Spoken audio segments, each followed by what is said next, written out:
नमस्ते प्रणाम आप सबके छोट भाई भतीजा हम बीनेलाल बिहारी बाबू और हमनी के शूटिंग कैल जब मनीषा कॉमेडी के तो हम बहुत ही अच्छा से कॉमेडी शूट भइल बा। आप लोग जरूर देखी और ज़्यादा से ज़्यादा लाइक करी, शेयर करी, सब्सक्राइब करी और आगे सुनी। नाम सिंगर डायरेक्टर प्रतिमा सिंह पूरा भोजपुरी समाज के गोड़ लाते रह सब देखनिया जा हम काहे हो एक मतलब फंस गइल बोलिए कट कर बोलो बढ़िया से और लाइव नमस्ते प्रणाम आप सबके प्यारी प्यारी प्रतिमा सिंह और सब देखनिया जा वीडियो त अच्छा लागल होई तो लाइक जरूर करम जा। और हमने के मनीषा चैनल पे चढ़ेला कॉमेडी ए पता ना हम बोल नहीं के हम नमस्कार प्रणाम। हम विकेश कुमार उर्फ में रामा रेड्डी पूरा भोजपुरिया समाज के गोड़ छू के गोला तनी हमने के देखबे करेंगे कि कॉमेडी में हमारा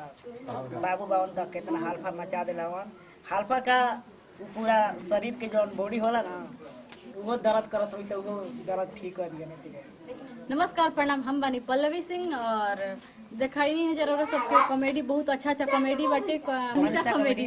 मनीषा कॉमेडी के। और जे सब्सक्राइब ना कइलो कि तो चैनल सब्सक्राइब करी और बेल आइकन घंटी दबाई और वीडियो के लाइक करी और ज्यादा से ज्यादा कमेंट करी। आई बाबा आई हमारे बाबूजी। नमस्ते प्रणाम। हम धुरंधर बाबा अब तमाम भोजपुरिया श्रोता के गोड़ छू के गोड़ लागतनी। आ देखिए हमनी के पूरा फैमिली एगो टीमे बाटे जौन की बिने भाई और ये हमार छोटका बेटा रामा रेड्डी करे आई बबरी जरत हो सार भैया हमार आई तक आई पतोहिया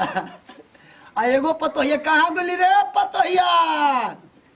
पतोहिया सूत कहाँ वो बिलकोपर में लुका गेली भैया लजाती हो हमसे ससुर है तार सामने आई सही कहता है बेटा सारो लिए यही से रहले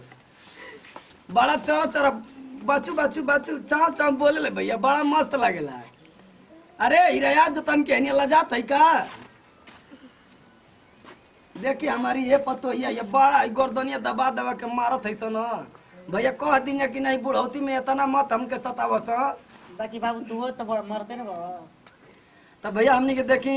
वीडियो अब समाप्त हो रहल बटे हमनी के सब लोग एजा जुटल बटे हमनी के लाइव आई बनी हमनी के जाता नीचे घर अब जेकरा जेकरा खाई कोई कुलाजी हमनी और अभी हमनी के अभी एगो कलकार जोन कैमरामैन वाले की अभी शुरू से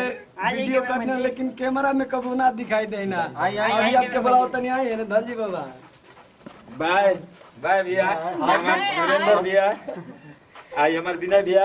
आई बावन विकास सब कोई जाना था तारक भले क्यों नहीं चिन्हत यही धनंजय मिश्र भैया कबो कैमरा बनावेला वही से मेरा बाबा हमनी के बहुत सहयोग करना हमनी के वीडियो के एडिट भी करी ना और कैमरा भी चलाई ना बहुत मेहनत करी ना